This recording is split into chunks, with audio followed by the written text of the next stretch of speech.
Wow, so adorable. Upon hearing the news of my best friend's childbirth, my husband and I headed to the maternity clinic. The newborn baby was incredibly tiny, making me feel the preciousness of life. Meanwhile, my heart was filled with hatred. Despite this baby being so cute, I'm sorry. I might make you experience some difficulties from here on out. When I returned to my best friend's hospital room, my husband opened his mouth with a full smile. Well, that baby was really cute, wasn't it? Upon hearing his words, my best friend smiled happily, saying thank you. Then my husband also turned his smile toward me. Right, you thought the baby was cute too, didn't you? Yes, looks just like you. Huh? The expressions of my husband and my best friend hardened at the same time. To them, I delivered my final notice. My name is Catherine, 29 years old. I studied economics in university and now I work at my parents' company. My family has running this company since my grandfather's generation, and currently my father is the president. In the future, my husband, Michael, is supposed to take over as president. I met Michael about 4 years ago. Originally, he was a client of my company, but we had particularly no contact. However, it was by chance we ended up working together, and we hit it off. We were the same age, so we were able to talk to each other on an equal footing. Perhaps because of my title as the president's daughter, I was kept a certain distance by the people around me. For me, having someone like him who treated me normally was invaluable. Catherine, even though you are the president's daughter, you don't have any sort of dignity, do you? Before we started dating, he said that to me. Normally, if someone said that, you'd think they were making fun of you. But I was happy to be treated as an equal, like an ordinary employee. That's the first time someone said that to me, but thank you. Thank you? Don't people usually get mad when they're told they lack dignity? I wanted to be treated not as the president's daughter, but as an employee, so... Well, you're lucky to have me then. Indeed. From this point on, my relationship with Michael deepened quickly. It naturally progressed to dating, and he proposed to me on our 2-year anniversary. I never thought I would get married so soon. I remember feeling really happy and very surprised. When Michael proposed to me, I immediately reported it to my best friend Linda. Linda, it's serious. What should I do? He proposed to me. What? Really? That's great, isn't it? I still can't believe it. Do you think I'm good enough? What are you talking about? It's because you are you that Michael proposed, right? I've known Linda since junior high school, and she's one of the few people who treated me the same, even after knowing that my parents are company presidents. She didn't change her attitude or get unnaturally distant because I'm the president's daughter. Nor did she suddenly try to get close to me. She always treated me straightforwardly. When I started dating Michael, she was the first person I reported to. We have met several times as trio, and Linda self praised Michael as a wonderful person. It really is a joy when your loved one get along with each other. It seemed that Linda was genuinely happy about the proposal. 2 years have passed since I got married to Michael. We still don't have children. This is because we rarely have marital relations. Apparently, my husband's company is busy, and he seems to be working overtime on weekdays. On the contrary, My company is relatively calm, and I can usually go home on time. After that, my daily routine was to prepare dinner. On this day, I was preparing dinner. I received a call from my husband. When I answered the phone, he spoke with a voice full of apology. I'm sorry, Catherine. I'm going to be late again today, so I don't need dinner. What? I've already started making it. I'm sorry, but I can't help it, right? I can't go home. Then why don't you eat when you get home? No, my subordinates are also working overtime, so I'll get something to eat before I go home. As a boss, I have to treat them at times like this. Besides, I have to work hard now to succeed your father, right? That may be true, but... Anyway, that's what's going on. I'll be late, so you can go to bed first. After saying that, my husband hung up the phone without waiting for my response. As the disconnection sound rang, my irritation grew. What was that tone just now? I always ask him to tell me earlier if he doesn't need dinner. And why has he suddenly started working so much overtime since we got married? When we were dating and just after we got married, my husband always came home early.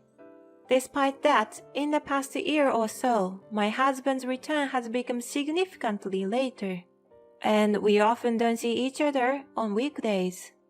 I don't want to have children soon, but that's not the issue right now. My husband doesn't seem to feel the same way, and on his days off, he either sleeps at home or goes out on his own. We hardly spend any time as a couple, and only my frustration have been accumulating. One day, I received a message from Linda and decided to meet her for the first time in a while. As I was waiting at our regular cafe, Linda arrived a little late. Sorry for being late. Things were a bit chaotic before I left home. It's totally fine. I have a lot to talk about with you. What's up? Did something good happen? On the contrary, I've been having trouble with Michael recently. We've just been drifting apart. Really? It's unusual for you to talk about Michael like that. It's true that I've never complained about Michael before. But now, I'm so frustrated with his attitude that the complaints just come out naturally. Even though I finally got to see my best friend after a long time, the fun atmosphere was completely ruined. So, I forced the conversation back to Linda. How about you, Linda? What's been going on recently? I thought there might be something up since it's been a while since we met. Well, actually, there is something I wanted to let you know about. What is it? Don't tell me you've got a boyfriend. Well, actually, I'm pregnant. Huh? My mind started spinning at an incredible speed. Linda's statement left me utterly bewildered. What does she mean? Linda doesn't even have a boyfriend yet. And yet, she's pregnant. But now that I look closely, her belly is showing. She must have sensed my confusion. She quickly put on a smile and started explaining. I'm sorry for surprising you. I'm 7 months pregnant now. Wait, so you are already past your second trimester? Who's the father? Well, about that, I don't plan on marrying him. What? What do you mean? You know who the father is, right? Yeah, but things are a bit complicated. We're not getting married, but he's agreed to pay child support, so I'll be okay. Really? I don't want to interfere if you're okay with it, but... Raising a child alone, even with child support, won't be easy for Linda. If they know each other and have feeling for each other, shouldn't they be together? I can't help but think that. But she must have struggled with it and made her decision. If she has chosen to raise the child alone without marrying, all I can do is support her. Criticizing her or preaching to her here and now would only make her feel insecure. Convinced of this, I smiled and squeezed Linda's hand. Linda, you've made your decision, haven't you? Yes, I'm sorry, Catherine. I didn't mean to worry you. Don't worry about me. I'm just concerned about you. If there's anything I can do, just let me know, okay? Catherine, thank you. I'm sorry. Stop apologizing already. Despite being pregnant, Linda looked somewhat gloomy. Although I've never experienced it, pregnancy may not be just a happy event. As her best friend, I decided to do whatever I could to support her. That night, I waited for my husband to come home and decided to tell him about Linda's pregnancy. When my husband finally came home past 11 o'clock, I immediately brought up the topic. Listen, Michael, Linda is pregnant. Oh, really? Wow, that's something. Aren't you more surprised? She's pregnant, you know? Yeah, that's great. Linda's finally going to be a mother, huh? Well, it seems that she's decided not to marry the father. There seems to be something circumstances. Is that so? Well, everyone has their circumstances. Maybe it's best not to pry too much. At that moment, I felt a strange sense of discomfort. Whenever I talk about Linda, my husband always listened attentively. But today was different. Instead of showing interest in the big news of her pregnancy, he seems to be avoiding the topic. Michael is supposed to be good friends with Linda too, so why is he acting so distant? I thought he'd be more surprised, more excited. The next day, my husband left the house early in the morning. I didn't have anything particular to do as I had a day off from work. So I decided to choose a gift for Linda's baby even though it was a bit early. Then, with bad timing, my phone died, so I booted up the computer that my husband usually uses. It must have been in sleep mode because several tabs were left open. Without giving it much thought, I checked the opened tabs. Among them was an email folder. I thought to myself, does Michael exchange emails on his computer? While thinking this, I moved the mouse to navigate the screen. Then, among the senders, I saw a familiar name. Wait, Linda? For some reason, Linda's name was in the email folder. I opened the email with a bad premonition and was taken aback by its contents. What was written there was something that confirmed the affair. Exchanges like, I love you and I want to see you soon were enough to make me doubt my own eyes. There were a lot of emails from around 6 months ago, probably when her pregnancy was confirmed. The next line made my eyes pop open in anger. I'm pregnant. It's Michael's baby. In response to Linda's email, my husband had replied kindly. He was happy about the pregnancy but couldn't divorce me. He promised to provide as much money as needed for the child once he became a company president. He also mentioned that he wanted to continue their relationship as it was. The moment I saw those exchanges, my emotions were filled with anger. I had been deceived by my husband and Linda. The trust that I had built up with them over time collapsed in an instant. Unforgivable.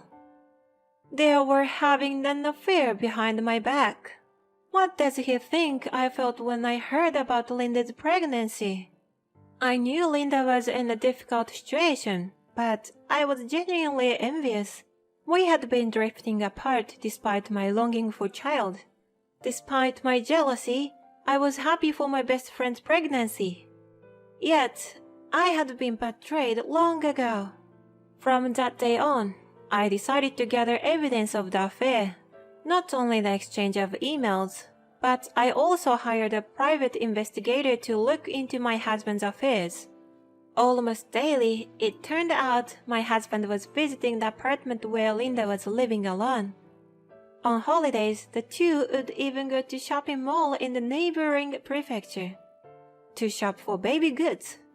In the photos I received from the private investigator, there were my husband and my best friend choosing baby clothes with happy smiles.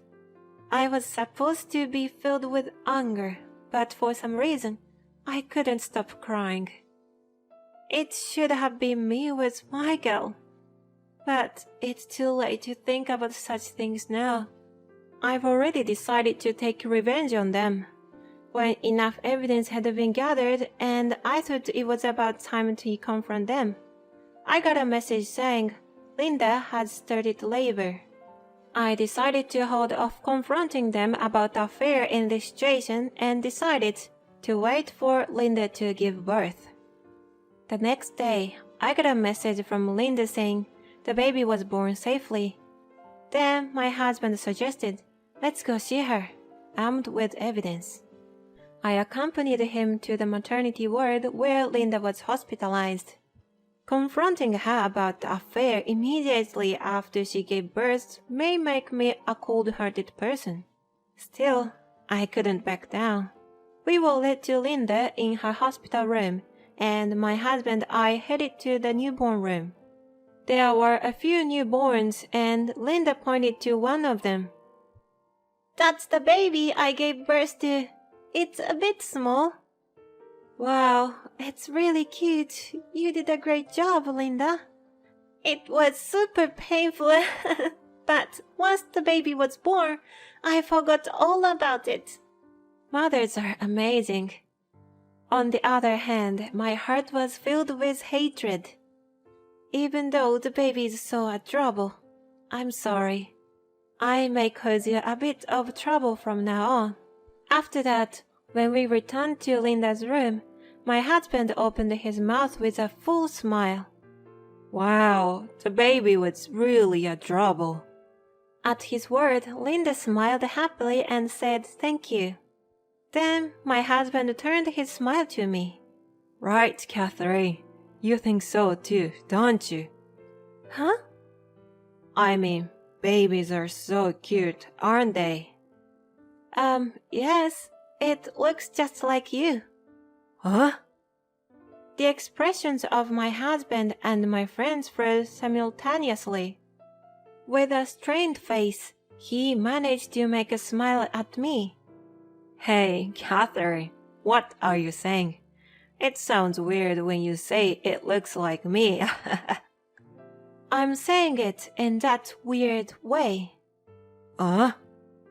Sorry, but I already know. I know about your affair, and that you are the father of the baby. At my words, the two of them were at a loss for words. Especially Linda. Her face turned pale in an instant, and she began to tremble. I took out the evidence I had collected and thrust it in front of them. Then the blood drained from their faces. Michael, do you still plan to deny it after seeing this? Are you going to play dumb? No, it's not like that. I only had an affair once. So what? Even if that were true, the fact remains that Linda got pregnant from that one time, right? Well, that... Ignoring my husband, I turned my gaze to Linda. Sensing my cold gaze, she hurriedly apologized. I'm sorry, Catherine. I didn't mean for this to happen. I liked Michael, yes, but I never thought I'd get pregnant. Enough of that. I don't care what your feelings were. The fact is that you had an affair, had a relationship, got pregnant with my husband's child and gave birth. That's the fact. I'm sorry. You don't have to apologize. I have no intention of forgiving you. No way. Linda is shedding tears, but I cannot forgive her. They did such a thing. They must face the consequences. I spoke firmly to the two of them. I'm going to claim damages from both of you. Whether there's a child or not, doesn't matter. You're going to pay me proper damages. I'll of course report this to both of your parents. And I'm divorcing Michael, so let's forget about the next present thing. From now on, do as you please. Leaving those words behind, I left the hospital room. I immediately went to a law firm and requested them to proceed with the claim for damages and the divorce. Later, my husband's fault was acknowledged, and the divorce was successfully completed. Damages were claimed from both Michael and Linda, and they were ordered to pay in one lump sum. I thought they might get married as they were, but both of their parents were furious. The marriage was not allowed, and Linda was taken back to her parents' home. Her parents took care of the child, and Linda had to work day and night to repay the debt she owed due to the damages. Michael, for his part, had been doing his job at the company half-heartedly, thinking he would become the next president, and had been telling everyone around him, "I'll quit soon." As a result, he was completely ostracized within the company, and of course, there were no promotions in his future, and he seems to be viewed with disdain by those around him. Apparently, they haven't seen each other since then. I can't help but feel a sense of, you reap what you sow, serves you right. As for me, I'm working hard every day. After divorcing Michael, I became a candidate for the next president, and I'm trying hard to meet the expectation of those around me. I want to repay my parents for the worry I caused them by succeeding in my work. Marriage isn't everything. I'll find happiness in my own way.